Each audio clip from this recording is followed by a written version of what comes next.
Keb is a search and rescue Labrador retriever from Edmonds who's been nominated for a national award, Hero Dog of the Year. He and his faithful trainer have taken on mountains, tackled blackberry bushes, and traversed through waist-deep mud together. And that's just the tip of the iceberg. Suzanne Eshult, a hero dog trainer, is our special guest today. Suzanne, welcome to Spirit 105.3. Thank you so much for your time today. Absolutely. Tell us what kind of dog Keb is and what he's like when he's not on the job. Well, Keb is a Labrador retriever, and when I got him, he was just a bundle of energy, very high drive. But what I've always loved about Keb is that she has a turn-off button, so she's very livable. She mostly lays around snoozing and begging for food and wanting to play with her ball. That's pretty much how she behaves when she's not working. But when you give her her work command, it's like a total transformation. You know, she goes from being just a laid-back dog to being all about work. She becomes a working machine. Wow. You and Keb have been on some amazing missions.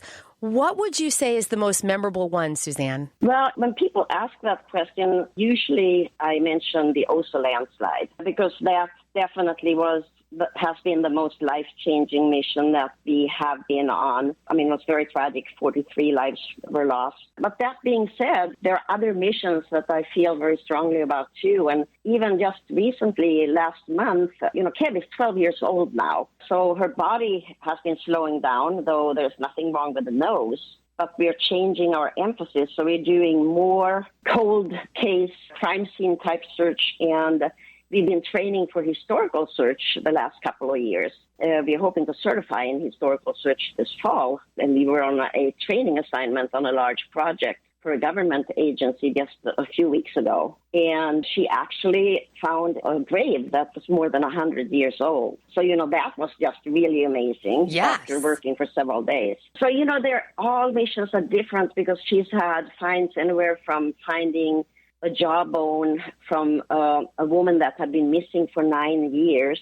And we were able to bring answers to the family, right? Because you can imagine how hard it would be to wake up every day for 9 years not knowing if your loved one is alive or dead. Wow. And while I don't think you ever bring closure to families, you can bring knowledge and answers.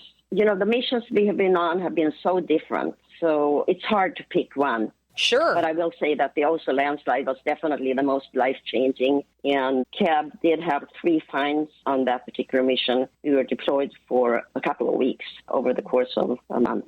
How did you get involved with this kind of work yourself? Actually, in 2001, in the fall, our daughter went to college.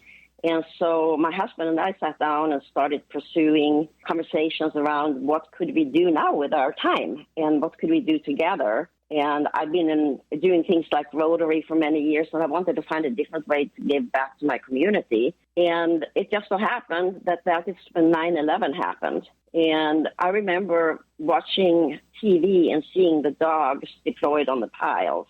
And that is really what inspired me. 2 months after 9/11, I walked in the door with my first dog. His name was Busse. He actually lived until he was 16 and certified many, many times. And, he was the dog that I learned everything from, made all my mistakes on. And one of the mistakes I made was I didn't know what I was looking for. And so Busse was a wonderful dog, but he was a medium to low drive dog. So I had to work so hard to get him up to the standard that we need to have for deploying dogs, particularly for lifetime. If you have a 2-year-old that's lost in the forest, you have to have a reliable dog. You can't have a dog that, walks right by. So anyway, what I learned from that was to do a much better job of selecting my following dogs. And, right now I have 2 dogs. I have a Keb, who's 12 years old, and I have a 4-year-old lab who, his name is Killy. Actually, for Keb, I got the help from a professional that selects law enforcement dogs. She did a really great job because Keb ended up being everything I wanted and more. Oh, we're so glad. I love how you say you found your passion in your 40s. Suzanne, what would you say to somebody who's still searching for their passion in life? You know, you won't get anything in life unless you challenge yourself and let yourself get out of your comfort zone. Getting into search and rescue, I definitely got out of my comfort zone, and I've been in and out of that all these years, really, with some really high highs and some very, very low lows. What I would tell people is expect the obstacles, but embrace your fear and work through it, because when you come out on the other side, I just feel so fortunate that I've had this opportunity to wake up every morning doing what I call purposeful hiking with my dog, being able to be out in nature and doing it in such a fashion that I can give back to my community. Oh, just a gift.